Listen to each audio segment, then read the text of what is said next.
add one here, which will have a commercial, so get excited. Quite possibly the best part. Our commercials. Gotcha. Oh, Pokemon. A fish. Stuff out of its mouth. Whirlwind. We're live, you know. I know we are. I can edit the videos. We're fine. Okay.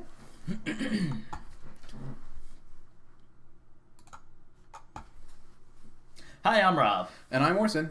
And today we're going to be discussing what does a twinless, Eldrazi-less, bloomless modern format look like, as well as a little bit about the reserve list. Yeah, which has been a very hot topic. Yeah, with the announcement of Eternal Masters a week ago, there's been a lot of chit-chat on the web about the reserve list, so we're going to delve into that a little bit. Yeah, there's also been a couple articles that have been written in regards to the reserve list as well.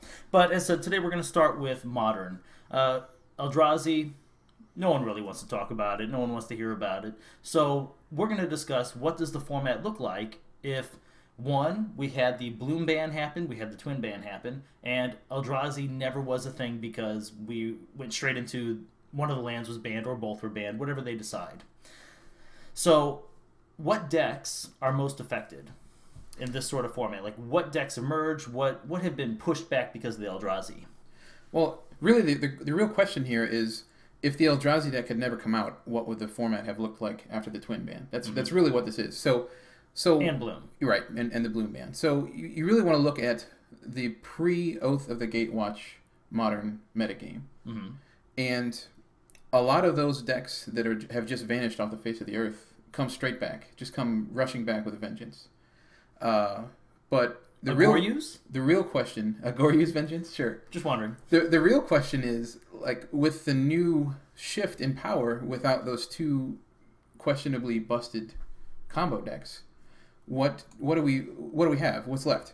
So the first thing that everyone thought of before Eldrazi was really even a deck was how strong is Affinity now? How strong are the linear decks? How strong is Infect, Burn?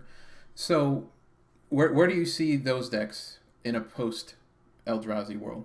Okay. Yeah, naturally the linear decks would emerge as the first things to try. And then once we see the linear decks, we're going to find out where to go from there. Yeah, I think people are... The thing about Affinity is, yes, it's very powerful, especially in this twinless world, in this Eldrazi-less format, the Bloom's gone. Like, it's very powerful, but I think people would immediately pounce on packing a lot of Affinity hate, which they did before they realized Eldrazi was a thing. Yeah, that's a key point here is that without Twin sort of being in everyone's mindset as this top-tier deck, right? With Twin gone, the deck, the metagame is a little bit narrower, which means that decks can now pack specific hate for more strategies than they could before. Exactly. So a deck like Jund gets a big boost here because Jund can now focus on the things that were its problems before, rather than having to spread itself so thin. Right, definitely.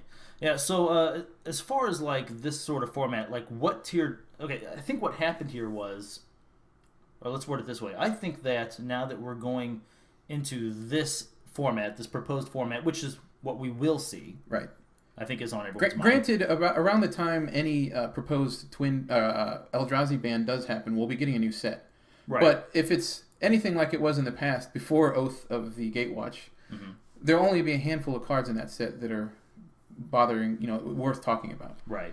So what we really are going to look at is also, I mean, we know Jund's going to be there, we know Twin's going to be there, but I think we're going to see, a higher percentage of some of the decks that we did see beforehand, like Scape Shift was starting to all of a sudden, it didn't take hold of the format. It wasn't even a high percentage, but more and more people were starting to get into Scape Shift. Yeah, there will be a big niche left by Twin for the new combo deck of the format. Mm-hmm. Yeah, Goryu's Vengeance could be in there. Right. Abzan Company, the different sort of whether it's Cord or anything along those lines, those could exist. I don't see Living End rushing to the forefront, but it should get more of a market share than it used to. Something that I find very interesting about with the combo decks that we have left, other than Kiki Cord, that one's the exception, is it seems like every combo deck is very graveyard based. Every one of them is just like you got Gordy's Vengeance, you have the Living End, like you just said. Even the Abzan Company decks, where you relied on Melira plus a Persist creature, Right. it's all graveyard. Right. So there's a narrower field of hate cards needed to take care of the combo decks. The big combo decks that are left. So if combo is going to come back to the forefront, it's either going to have to be a new combo that approaches from a different angle, Okay. which there are a few that I guess could fit that bill already. Like you said, like Scapeshift. Scapeshift is not really graveyard centric. This is especially one that is running like they were doing they were combining both Scapeshift plus Through the Breach. Right. So if a combo deck is to make a new appearance, it's going to have to be something new and not graveyard related, I think, because it's too easy right now for any deck to just be able to pack a handful of graveyard cards and give themselves a fighting chance against any graveyard combo deck. Which is also really interesting to think that in this next set, Innistrad, we are going to be getting Madness. Right. So it's cards that are filling your graveyard, but they're doing something while they go there. So that might also kind of even change this balance a little bit if suddenly, as they're throwing cards in their graveyard, they're getting some sort of value out of them. Right. So, who knows with that? Really, what that means is, people are already speculating that Jace and Liliana both are going to have a big new market share because they're perfect for Madness. Yeah, and in our last episode, we had said bye. Right. We did say bye. And that's a good point, too, is that neither of those cards are really represented at all in the current Eldrazi Menace metagame. For sure. So at the moment, they're down on their luck. People are not putting them in decks. I haven't checked their prices recently, but they're probably dipping. There's a lot of cards that are, they have value based upon the fact that people know they're good. Right. But they have been losing a little bit here and there. And they know they're good, and they know that they should probably make at least some amount of a comeback once the Eldrazi are taken care of. Mm-hmm. But this is a good time to buy. Right. We're actually going to get into that next. But as far as other decks like Lantern Control, what do you think? You're a Lantern Control player. Yeah. Control is basically absent from the format altogether right now. So when the metagame shifts, Control decks should reemerge. Like Lantern cannot really genuinely keep up with an Eldrazi format. It can't do it. People have tried. I don't think it's fast enough. Yeah, whenever... You have to have the just absolute perfect setup right away to get that lock into place and consistency. Yeah. When your goal is to try and have enough time to get to an ensnaring bridge, and then your opponent can just rip it out of your hand with the Thought Knots here. Right. It's not a good plan. Now, Sam Black did have a little bit of success with it, but he also said, "Look, I didn't face the Eldrazi but once on day one." Right. So so a bit of luck. Yeah.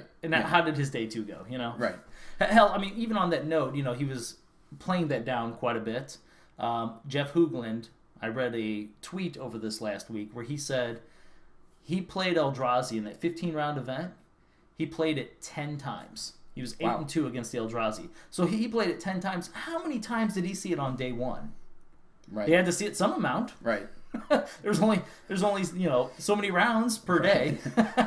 Yeah, so you can't expect to not see the Eldrazi. For sure. And especially like going forward, they can only become more of the metagame share until the ban.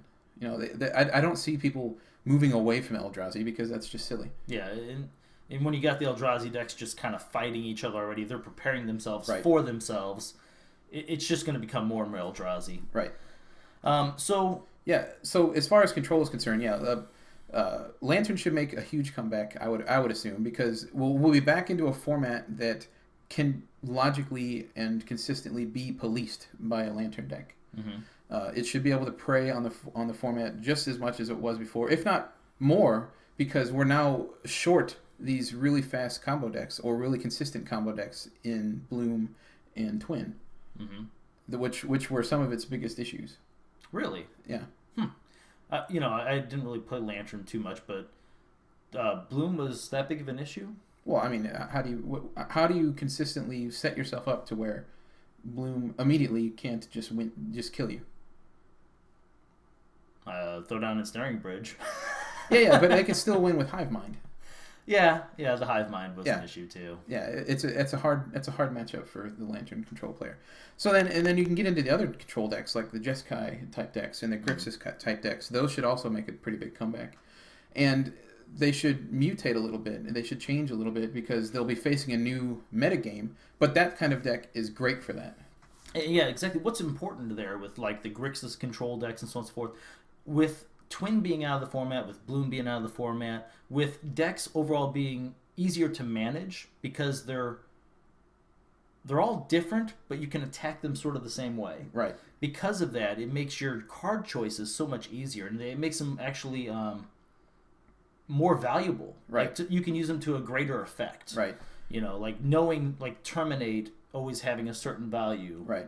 Or the Fulminator mages, or choosing between, if you're the Grixis list, using Molten Rain and so on and so forth. Right. Like, Molten Rain was too slow in most cases against Amulet Bloom.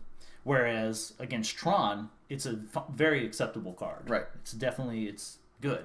Right. So, I think that we will see, and we said this in the last one too, I think that whenever this happens, I think we will really start to see the rock, paper, scissors effect. Yeah. I think it's going to be a very, very nice, smooth format. Which, if you think about it, is not what people were saying before the Eldrazi became a thing. Mm-hmm. People were saying, oh, it's going to be just the time of the linear deck. We're going to have nothing but aggro all the time. Which I do predict that once the Eldrazi are banned, that's going to happen for a little while. Oh, yeah, because those are the decks that are easy to run straight towards when a format is unknown and just take a tournament by storm. Exactly. You just want speed and consistency. Right. So those decks always exist. Those decks are there even when they're not like the best tier 1 decks. They're always there. Mm-hmm. I mean, Affinity has always put up numbers even when it wasn't a deck that people were talking about. But the difference is that once the Eldrazi are gone, once that happens for a while, we're going to get to a point where people realize that the other decks that were real in the format before the Eldrazi are still there and are still able to adapt to linear strategies pretty easily. So we're not going to have this awful like linear takeover of Modern after the Eldrazi are gone. I don't think. Maybe for the first couple of weeks, but after that it should balance out like it used to be. Yeah, I think it's actually going to be pretty sweet. I think we're going to see a lot of the tier 2. I think tier 2 is going to really open up. We're going to have a lot of tier 2 decks, and I think we're going to have a nice, 6-ish decks that are tier 1. Yeah. They actually hold a decent amount of the meta, which is something we didn't see in the past. I think they're going to kind of uptick in a sense. Like Burn, before all this happened, it was somewhere around 6-7% of the metagame. And I wouldn't be surprised if we could see that, along with Affinity, along with Infect, along with Jund, sitting more around the 8% mark each. Right. Somewhere very close to that. Which is still healthy. It is healthy. Yeah. It really is. Especially because we're talking about different style decks there. Right. Burn, yes, it closes out games quickly, but it's a different style compared to, say, Affinity. Right. And Jund obviously is way different than those. And I could also see a control list being up there as well. I don't think quite at 8%, but pretty damn close. Yeah. So with that happening, what do you think is going to happen to some of the cards that we're looking at now? Like, what's the value? Like, what do you think about, like, is there anything from the Eldrazi deck that you see is going to be like, all right, well, this whole deck is trash now. We need to just throw it away. Is there anything that you can salvage? Is there anything worth it? Well, the obvious answer there has to be Thought-Knot Seer. Okay. Thought-Knot Seer is obviously just overbearing right now inside the Eldrazi deck. You drop it on turn 2, you devastate their hand, and then you smash them for the rest of the game. But without the acceleration and synergy of the Eldrazi deck, I think Thought-Knot Seer is going to still be a powerhouse in Modern. It's a 4-drop that is attached to a Thoughtseize type effect and a 4/4. So it's still exactly the sort of card that a mid-range deck would like to play. So I see Thought-Knot Seer definitely surviving the Eldrazi ban and still being a big time player in Modern from going forward. Yeah, I can agree with those. Now, how about a card like Blood Moon? I think this is interesting. There's a lot of people that are using Blood Moon they think it's a way to answer the Eldrazi, and I think this is what they thought. Now we're starting to see people say, well, wait a minute, Blood Moon isn't really hurting the Eldrazi the way I thought it would. It's a little slow. Even decks that are trying to rush out Blood Moon aren't quite good enough. Right. It's fine, but it doesn't shut them down the way they thought it would. Right. So what happens to Blood Moon? Immediately everyone's, I'm sure in their mind, is thinking, well, Blood Moon has lost a lot of value now. I think we're going to be surprised. I think in this new meta, I think we're going to see there is no twin deck anymore. And twin deck used to use Blood Moon as a way to kind of get free wins against other decks. You know, like, and when I say free wins, playing a Blood Moon doesn't win the game for you. But playing a Blood Moon with some sort of pressure, that wins a game. Right. Okay? So I think that we're going to have some decks that are going to kind of fill that void that Twin did have before, because it was good against Tron. It was good against Infect. It's okay against sometimes Affinity just to shut down the lands if you have other ways to deal with their artifacts. Right. There are a lot of decks that Blood Moon still affects. And I think we still need to be prepared for it. And I don't see the card going down in any value whatsoever. I think it's going to stay the same. Yeah. So I don't think you actually want to unload Blood Moons now. Like he's saying with the Thought Knot Seers, they're cheap enough anyway. Whether you sell them or you keep them, I think it's about the same right now because it's a product that's being opened. Well, as far as Thought Knot Seer is concerned, it's one of those cards that I think is going to have enough of a splash on Modern that once it rotates out of Standard, it's going to hold, if not increase, in its value for Modern.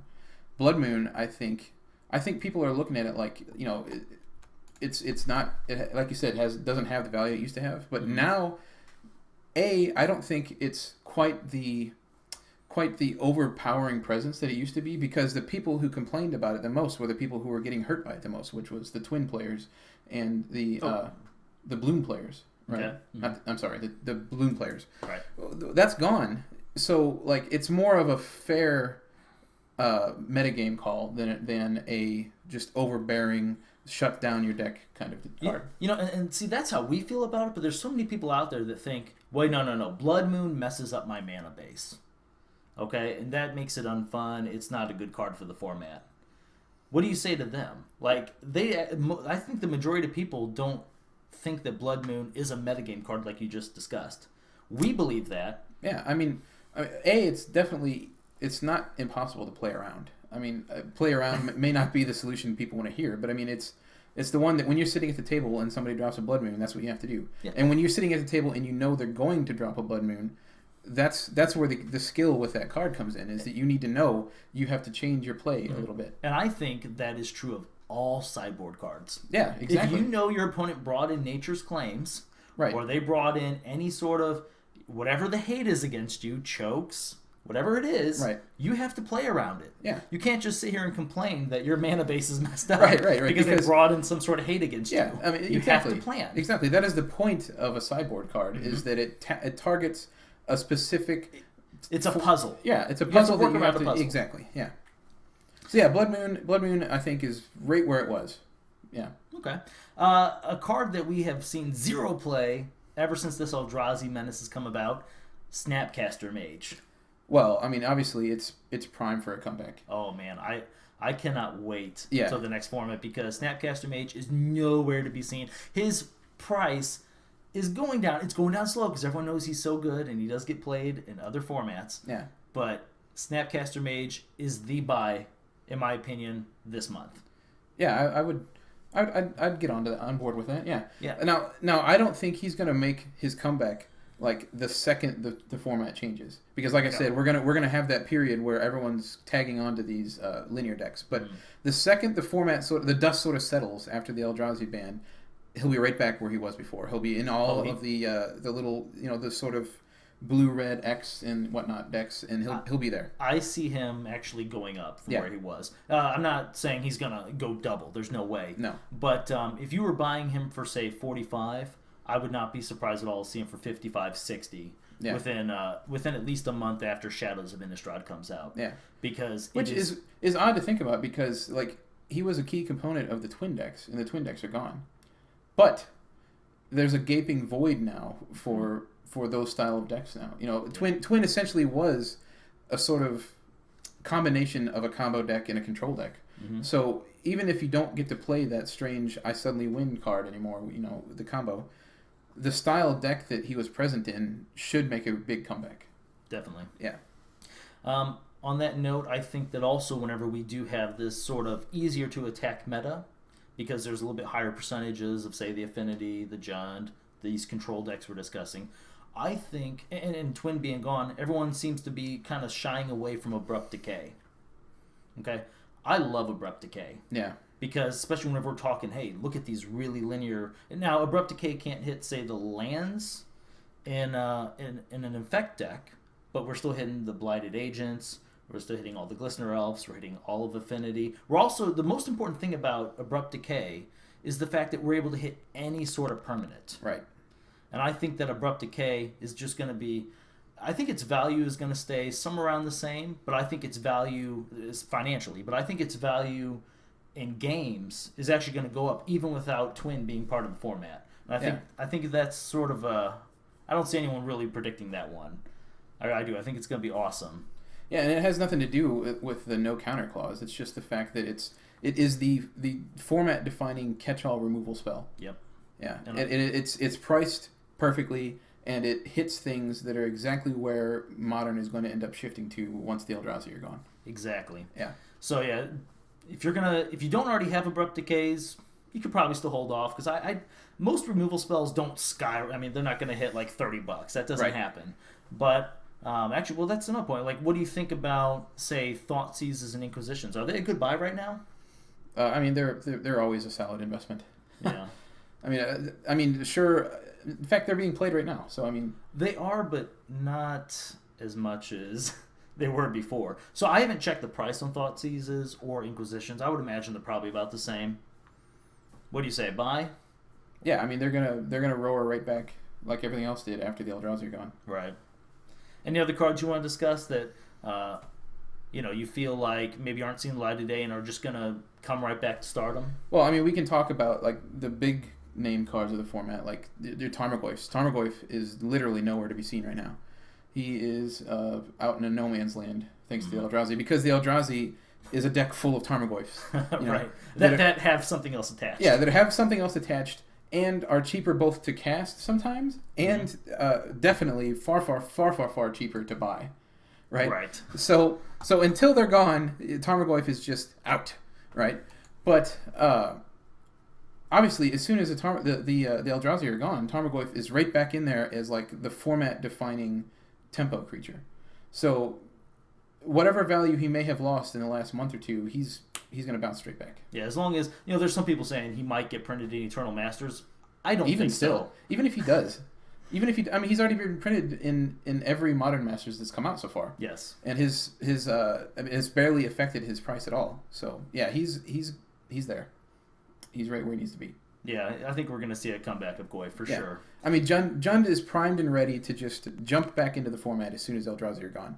So he's obviously a staple for Jund. So. And I so look forward to this, considering I love Jund. I always want Jund to be good, and I can never play it at a tournament because every time it's like, it's just not good enough. But I look forward to a very linear format, and this format where like I just know I'm going to go to a tournament, and I'm going to see these decks a higher percentage of the time, and I'm going to see zero Eldrazi. Oh, mwah. So, is there anything else you want to touch base on whenever it comes to this Modern format of what we were kind of expecting it to be with both those, Twin and Bloom gone and no Eldrazi? Well, there's something that we didn't talk about at all yet, and that's, well, I guess we touched on a little bit, but like, what cards from Oath of the Gatewatch make a difference in Modern if you take away the Eldrazi deck? Okay. We did say Thought-Knot Seer we think should have some long-term play. Yeah, I think that one's pretty obvious. Okay. I guess if there's any other that I was hearing people talk about for Modern applications, it would be Oath of Nissa. Right. So I'm sure everyone's familiar with Oath of Nissa. If not, it's 1 green legendary enchantment. When it comes into play, you look at the top 3 cards of your library. You can choose either a Planeswalker, a creature, or a land from that, put it in your hand. And then it has a second line on there, which is pretty irrelevant for Modern. Yeah. Which is Planeswalkers you cast could be cast for any color mana. Right. It is true. I find that to be it's very, very close to a Green Ponder, which is what people were saying. Right. They thought, okay, well, this has to slot right into Modern because, look, Ponder's banned. It's too good. I don't quite see it. And the reason is because, yes, it hits everything that you would want green to hit. A Planeswalker, okay, maybe not so green, but the other colors you put with it. A creature, definitely. A land, a lot of times that's pretty good. But that's not what green itself is looking for.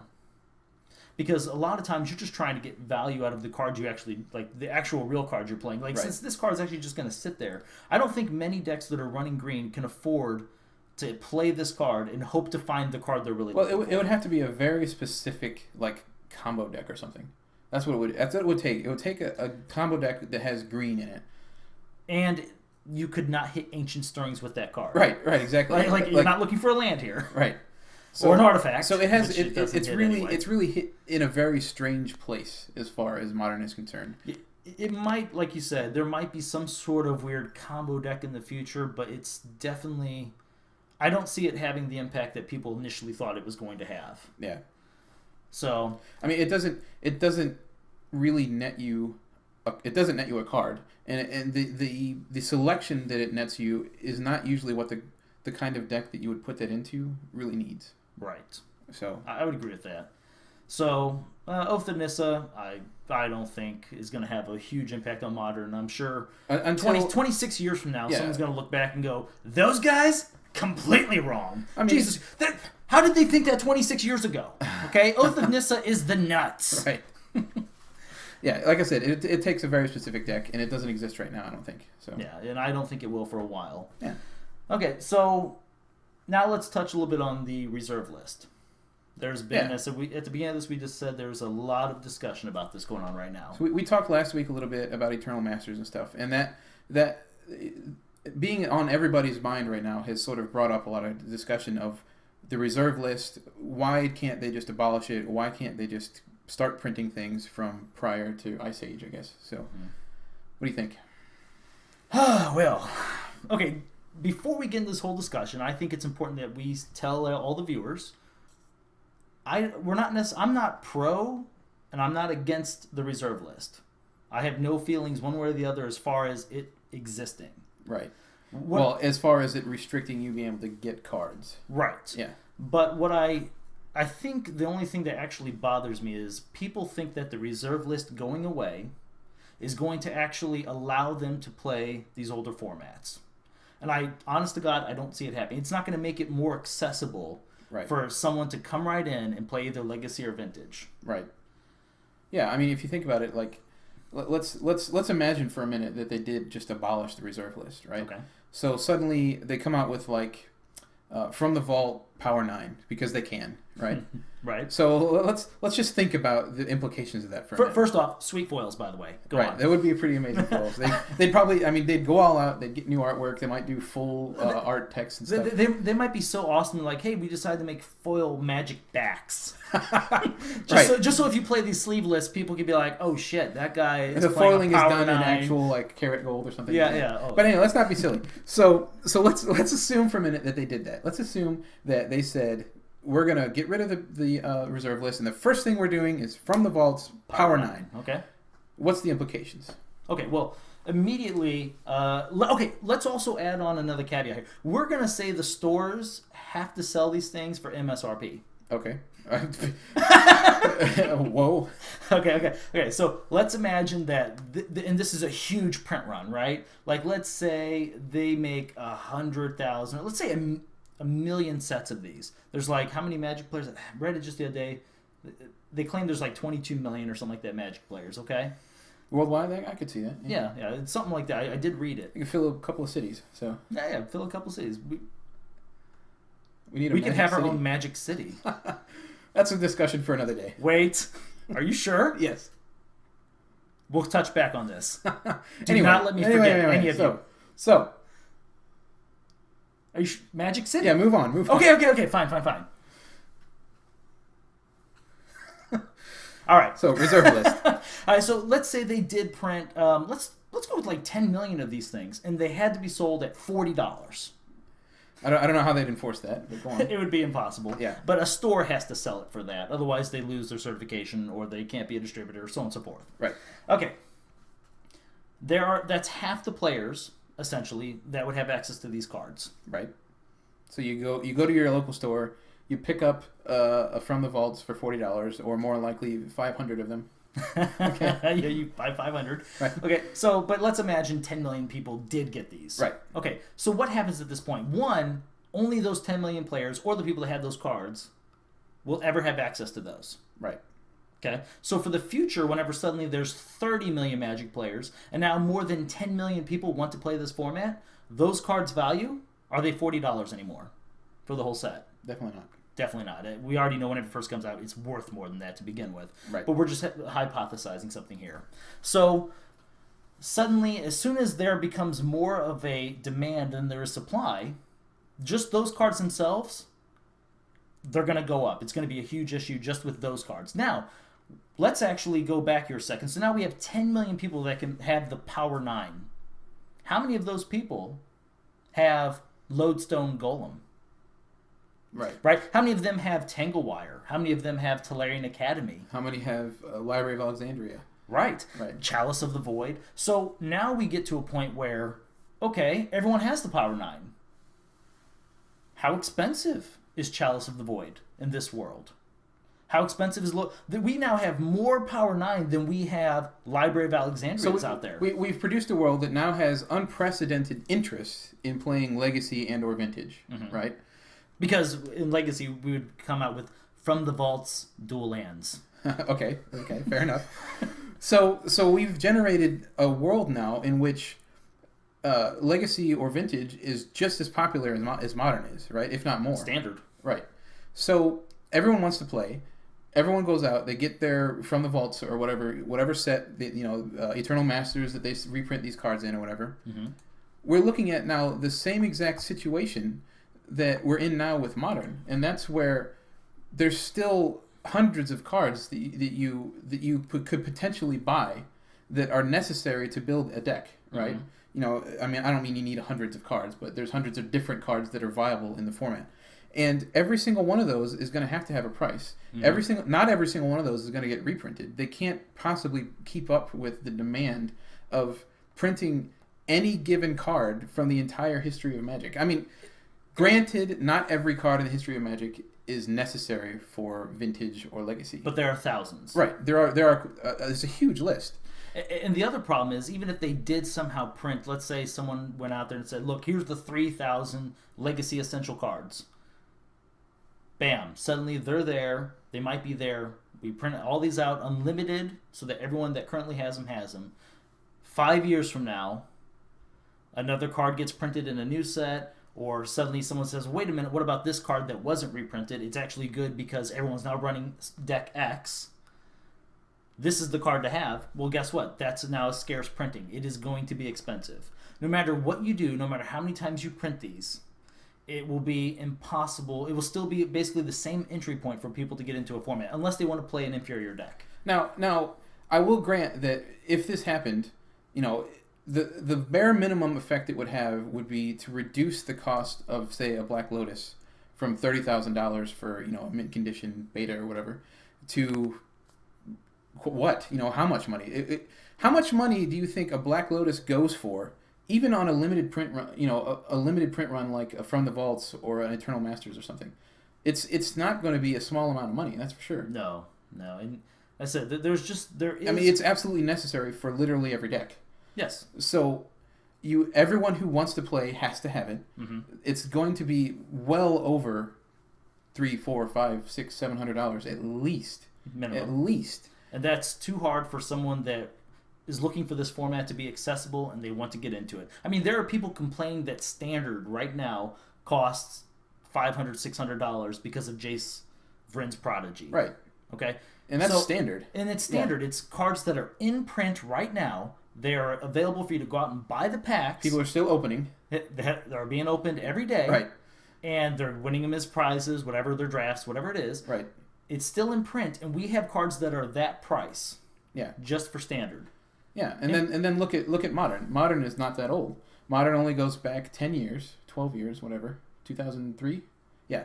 2003. 12-year-old cards, and we still have cards worth well over $100 in that set. Oh, yeah. in that format. Right, tons. And these are cards that they are literally reprinting right now. Yep. In Tarmogoyf, they've reprinted 3 times now? Well, it was in Future Sight, and then we've seen it twice in Modern Masters. Yes. Yeah, so 3 printings so far, and it still has basically retained exactly every bit of value it's had. There's been fluctuations, but it is still always $100 or more card.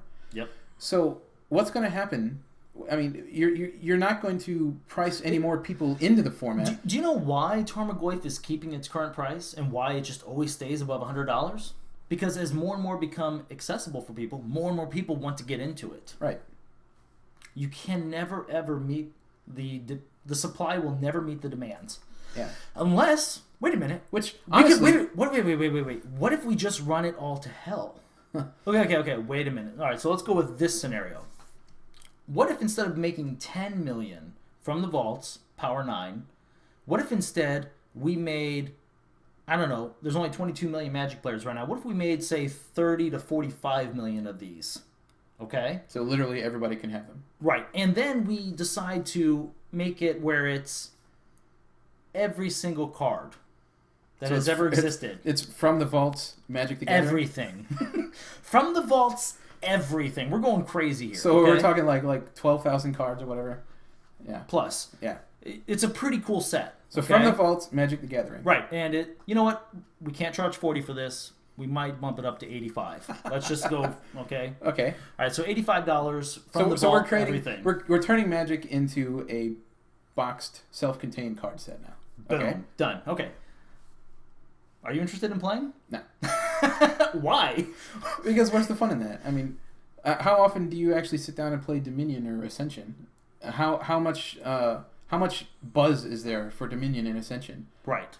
And it sounds crazy because we all love playing Magic. We would all love to be able to play anything and everything we want. But if we always could, and we always had access to everything, it takes away part of the thrill. Yeah. I mean, the point of it being a collectible card game is that some cards are collectible. Yes. And it's not just that there are a group of people who only collect them. That's not the point. The point is that A, Wizards makes lots of money because they know people are trying to buy their product all the time.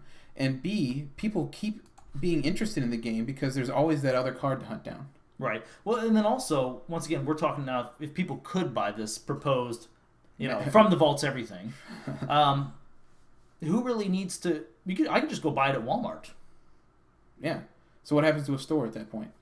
We don't really have a need for stores. Right. I don't think tournaments are going to fire as often. I think people's overall interest drop, just like it does with any other game that allows you to just have access to all these cards for, let's say we made it some large number. Those games aren't fun. I mean, those games are fun. They are fun. They don't have the staying power that a game like Magic has, and that's at the heart of it. That is what the reserve list does. Mm-hmm. And obviously, it's a good thing that they stopped it at the point that they did. I'm glad that they did that because now they have a vast library of cards they can reprint to their heart's content. Okay. And anyone, and Eternal, all the way back to what we could call Eternal Right. Masters now, right? Okay. So there's a huge swath of cards that they could print over and over again as often as they like. But the point is, even if they do that, let's say every single year that they come out with an Eternal Masters, they hit every powerful card between the reserve list and Modern, right? In that no man's land, right? Okay. Let's say they hit every card that has value. They could keep doing that, and those cards would still retain value because people still want them. And there's not an infinite supply of them. Right. So no matter what they do, we're at exactly where they need to be right now. Yeah, so getting rid of the reserve list, I think, is what we've determined here is... I think the only thing that it does is hurt people who have actually bought cards that cost a lot of money. Because at the end of the day, yes, like I said, it might reduce the price of a Beta Black Lotus, from 30,000 to something in the $1,000 range. Okay. Yeah. But does that really make it accessible for anybody else? No.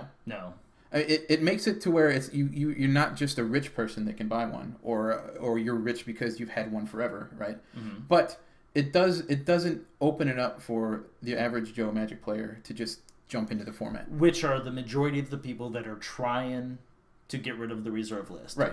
And that's where it goes completely wrong. They think that getting rid of the reserve list allows them to play these formats, and it's simply untrue. If you can run through all these different scenarios, we can create others where we say, well, you can earn them this way, you can get the cards that way. They slowly release them over a 5-year span, like Judge in 2 different something. sets. Yeah, like all these different, it doesn't actually help the average player to play these formats. And people have already been seeing this in Modern, and they can, like you said, they can reprint Modern as much as they want, like they've done with Tarmogoyf. And it's not going to... Ravager is more expensive now than it was before it was reprinted. Yeah. Okay? I mean, sure, you're going to say, well, that's just because right now that's the only deck that can fight the Eldrazi. That's not the only card. Blood Moon. I mean, there's tons of cards right now. Inkmoth Nexus. Of course, that one hasn't been reprinted. A lot of those cards, other than just cards that have fallen completely to the wayside, which you wouldn't want them anyway. Right. Any of the cards that you would want back then and would want now are more expensive than they were even before reprinting. I mean, after reprinting. Yeah. It doesn't help. Yeah. So okay, so it's an evil in some sense, but it's an evil I think not only do we have to live with, but we have to just forget about. I mean, all it does is hurt the reputation of the game in the long run to get rid of it. Yeah, I mean, I guess I'm trying to scour my brain and see if there's any way I could come up with a way to make this work. The abolishment of the reserve well, list? just these cards being available to everyone, where it doesn't destroy the game. Well, in a sense, they did it already. In that they're available to Magic Online players. I mean, we just looked this morning, and it's $150 or something for a Black Lotus on there, which is fine. I mean, dandy. I'm glad that there are people who can now play Vintage on Magic Online. But at the end of the day, I mean, that's never going to reflect in paper Magic. Right. Them reprinting the Black Lotus on Magic Online tells you no value of what it would be. Right, for sure. Yeah, definitely. Yeah. Definitely. I mean, if anything, it sort of does tell you, because you could basically multiply anything by 10 from Magic Online, and that's what's something gives you close to what it's going to be like. Oh, it's probably. I mean, well, it depends. Some are more, some are less. Magic Online is a very fickle thing. It's strange, yeah. But I mean, you can't get Swords to Plowshares for 20 cents, even though they're 2 cents online. So that's true. I just don't. I mean, I've put a lot of thought into could we make this work, and unfortunately, I think the answer is no. Yeah, I really don't think that we can, reserve list or not. I don't think we can really make the old formats, whether it's Legacy or Vintage, really available for anyone. And maybe there's people out there smarter than me, and I'm sure the people that have been trying to listen. I've never read anywhere. That's the unfortunate part. I've never read anyone's idea that actually went further than them just thinking, you know what, I'm going to think personally about myself and not think about what happens in the future. Right. Because the future is very important for any decision you make involving this reserve list or just, the formats as a whole. I said, if we print more than there are players right now of these from the vaults or whatever it is, it's still not enough for the future. Right.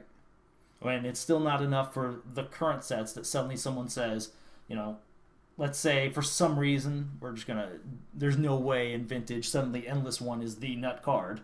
Okay, but for some reason Endless One is the nut card in the future. Hey, everyone has to have it. Well, it wasn't printed in this from the vaults. The only printing was the newest set, Oath of the Gatewatch. You can never ever keep up. There's always going to have to be more and more reprintings, and the second you do that, the second you run this game into the ground because every card is $5 or less, it's no longer Magic. And I think that's where people lose sight. They forget. They want every card to be $5 or less. Hell, deep down, I would love to be able to buy every card for pennies up to $5 for the absolute best. But it's not what's good for Magic. No. It would go under just like every other game that just allows you to have anything and everything. I mean, for those of you, I don't know if you've played Ascension, but we love Ascension. We play it probably once every week or so. Yeah. Not even. I mean, maybe once a month. Yeah. But you have all the cards right then and there. Right. We have access. We own the entire game, and I'll tell you, it's almost. I think it's as exciting as Magic in a sense. Well, A, we're never going to give Stoneblade Entertainment another dime because we have it, right? And B, there's no interest beyond just playing it at our kitchen table. There's that sort of thing doesn't generate interest in a game. You just brought up a very great point here. Actually, we're never going to give them another dime. So how's the only way if Magic makes all these cards accessible to everyone? How do you give them another dime? They're going to have to increase the power level beyond Black Lotuses. Right. Yeah, you're right. We're going to have to push the power level even further. That's a good point. Yeah, if they why would you buy new product? If they've sold the entire card game to every one of their customers, when they make a new set, they have to It's exactly press. what they went through in the mid 90s. Right. And that's why Magic almost died. Yeah. So Yeah, read some Magic history if you guys haven't read about the combo winter chronicles and just everything. Yeah, it was a messy time. So, all right. So a few takeaways from today. Was there anything else you wanted to add on the reserve list? No, I think we pretty much covered it. Okay. Well, I think the few takeaways were buy Snapcaster Mages. I think they're going to be a good investment. I see them going up $10 to $15. Hang on to your thought, not seers, because they're still going to be a force to be reckoned with. You know, I agree with that, but at the same time, okay. I could probably Sell do that them, for like 10 seconds. Hang on to them until they peak in price later. I don't know. I'm not good with the prices. I'll tell you. You know what? He's the price. You're going to be able to buy them whenever they rotate, and they will be good long term. But right now, who cares? Abrupt Decay. It's still a great card. We know Goyf is good. Its price will be about the same. Yep. And it's ready to come right back. Blood Moon won't go down. No. That's important. And so hold on to those. And whenever it comes to actually something we didn't even discuss as far as being cards, you know, with a lot of the combo decks being graveyard based, might want to look into. I haven't checked out the prices, but some of the graveyard hate, Leyline of the Voids, maybe some of those type cards I would look into. That's a good point. Yeah, I do want to thank everyone for watching today's. I don't know, we're going to call it a podcast because we're making it a podcast. We're making a YouTube video, and it's also on Twitch. So thank you for joining us. Yep. As always, you can follow us at Robin Orson on Twitter, and we have a Facebook page as well, Robin Orson. So check us out. And we will stay here. That's the end of that. We will stay on a little bit if anyone has any questions, any comments. We would love to interact with you. But other than that, we were just about finished. And you know what? Since we have this little bit of downtime, we're not actually discussing anything in particular, I would like to take this moment in time to tell all of our viewers, because it's a very important question to you guys. We do wear pants and shorts as we do these. A lot of people have been asking me, Rob, are you always in your undies? I'm not going to stand up. Right. Well, once again, thank God the question is directed at me. I am currently wearing shorts, and I will just say this. I have been avoiding my leg touching his leg the entire time for undisclosed reasons.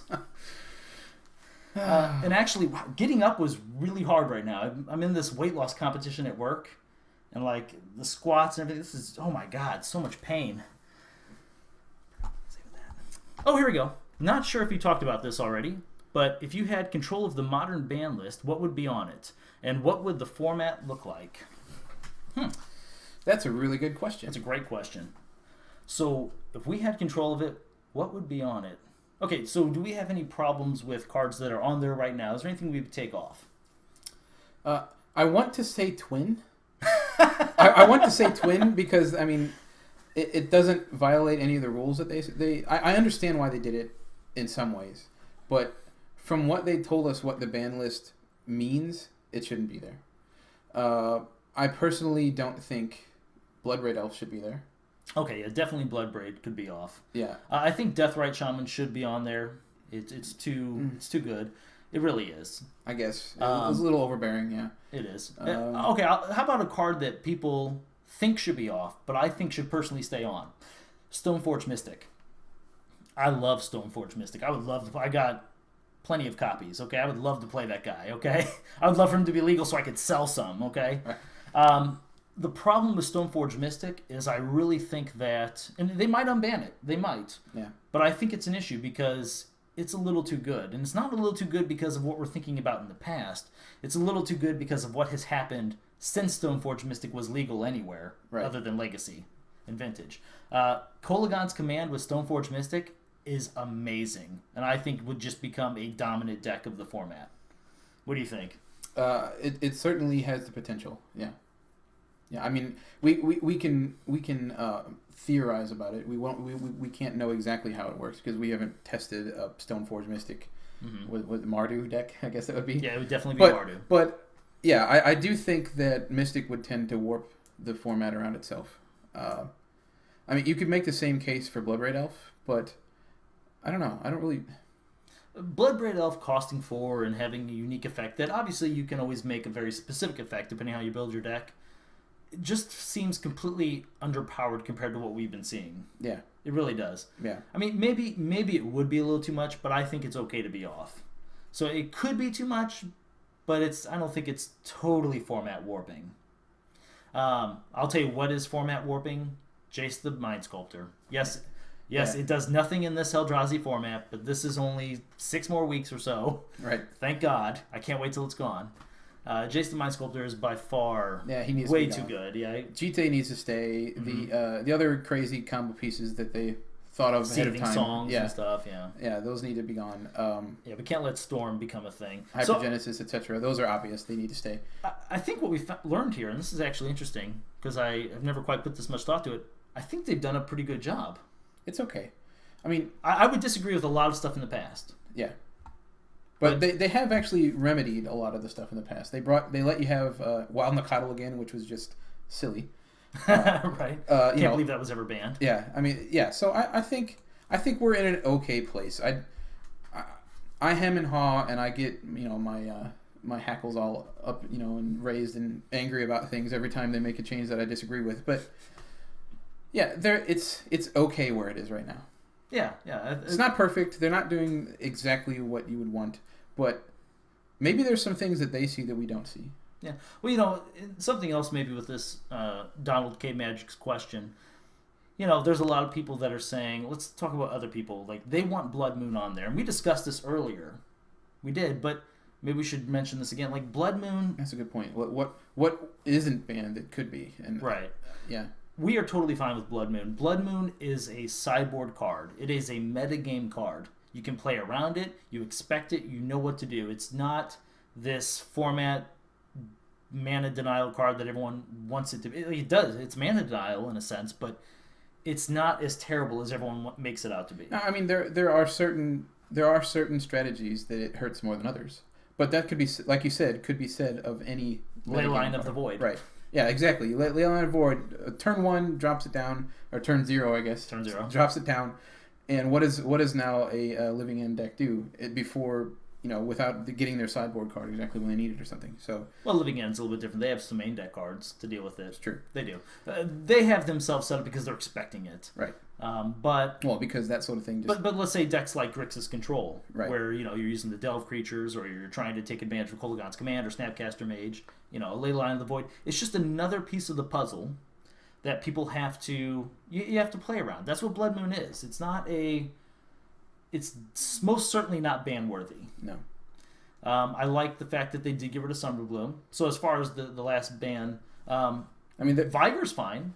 What, Vigor? Yeah, Vigor. Whoops, God, I have this guy at work. He always calls it Vigor. Amulet of Vigor? Yeah, and he just messes me up every time. God, I need to stop talking to him.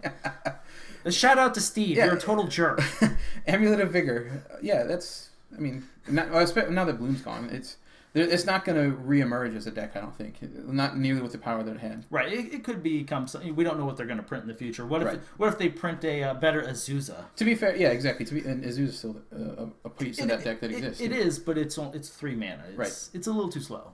But yeah, to be fair, Amulet of Vigor and the bounce lands still exist in the format, so that's a thing. But I don't think that's ban-worthy.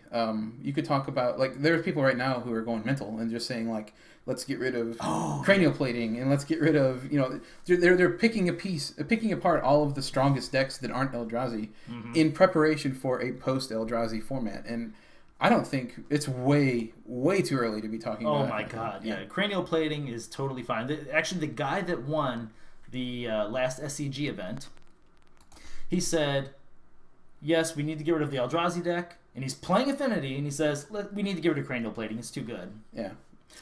Cranial plating is the best card in that deck. Yeah, it is. Far. It is the best card. But it is very, very easy to deal with, especially whenever we're talking about this feature format. Just the cards that we discussed moments, or probably 20, 30 minutes ago now, not moments, were, things like Abrupt Decay. We talked about Kolaghan's Command whenever we talked about Stoneforge Mystic. There's all these cards that already deal with it. Not to mention, Ancient Grudge. Yeah, not to mention that 99% of the cards in Affinity, that you attach to a cranial plating, like 1 toughness and Lightning Bolt. Right, exactly. Lightning Bolt is a thing again once the Eldrazi are gone. Yeah. So Path to Exile. Right. Affinity. It's a necessary evil. When the dust settles after the Eldrazi, and we go through that period of everyone's playing Affinity and Infect and such, when that is over, and the format reemerges into its new true self, Affinity is going to go right back to being that deck that everyone is aware of, everyone is annoyed when they play against, but nobody talks about. Yeah, and Jund is playing Creeping Corrosions in their sideboard. Right. Or I can't think of the red one now. 2 red, 2 colorless. Oh, I forget. Destroy all artifacts. Yeah. It's just not Shatterstorm? good. Shatterstorm. Yeah. As soon as everyone, Affinity is not a problem whenever that happens. No. I mean, all this last year, watching coverage, reading articles, preparing for tournaments, and all these different things, people kept saying there was not a word about Affinity. I mean, the people who are worried about it are worried because it can go toe to toe with Eldrazi. But if you really watch those matches where an Affinity player beats an Eldrazi player, that Eldrazi player got an awful draw. That is literally the only time that consistently the Affinity deck can just win against the Eldrazi. I mean, there were so many times where they were like, there was the one match where he kept throwing the cranial plating onto a Vault Scourge just to try and gain some life, but he had no shot. Right. He knew he was losing this game. Even getting rid of one of his opponent's creatures, the biggest one he wanted, and gaining 7 life, he still had no shot of winning that match. Yeah. So, I mean, Affinity goes back to being like a premier aggro deck, but it's not broken in any not as far as the standards of Modern are concerned. Mm-hmm. Yeah. So I think the banning of Eldrazi will be enough for the time being, and I don't think anything really needs to be unbanned. Yeah. Yeah, I think, a lot of people are going to disagree with us. Leave us a comment for sure if you think, look, they need to unban this card and why. We can definitely address it in our next episode. Yeah. Like I said, I would not be unhappy if they unbanned Twin. I would not be unhappy if they unbanned Bloodbraid Elf. But I can see why they're there, and I'm fine with it. Yeah. Yeah. Was there anything that we didn't discuss and there's no questions about? No, I think we've hit everything now. Okay. So great. Thanks for watching, guys. It was a pleasure, and we will see you sometime next week, either on Tuesday or Saturday. Actually, we're going to do it Tuesday, right? Just let them know now. Yeah. All right, so Tuesday, 6:15, and then we'll be here every Saturday as well. Okay. See you guys. Thanks.